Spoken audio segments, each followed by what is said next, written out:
रात का समय था और सिमरन अपने छोटे से घर में अकेली बैठी थी। बिजली चली गई थी और कमरे में घना अंधेरा था। अचानक उसे किसी के हल्के कदमों की आवाज़ सुनाई दी, जैसे कोई घर में घुसने की कोशिश कर रहा हो। सिमरन घबराई हुई थी, लेकिन उसने हिम्मत जुटाकर आवाज़ की दिशा में ध्यान दिया। वह धीरे धीरे रसोई की ओर बढ़ी, जहां से आवाज़ आ रही थी। रसोई में अंधेरा था और कुछ भी साफ दिखाई नहीं दे रहा था। कौन है?" सिमरन ने डरते हुए पूछा, लेकिन कोई जवाब नहीं आया। उसने चुपके से रसोई के दरवाजे की ओर कदम बढ़ाए। जैसे ही उसने दरवाज़ा खोला, सामने एक कागज़ पड़ा हुआ था।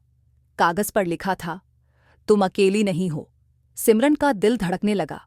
उसने कागज़ उठाया और देखा, वह उसकी ही लिखावट में था।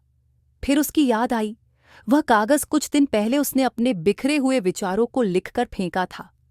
आखिरकार उसने समझा, वह डर उसकी खुद की ही गलती का परिणाम था। लेकिन तभी पीछे से एक आवाज़ आई, "मैं तुम्हारे पीछे हूँ।" सिमरन मुड़ी, लेकिन कमरे में कोई नहीं था। अब उसे ये समझ आ गया था कि कभी-कभी डर केवल हमारी कल्पनाओं का हिस्सा होता है।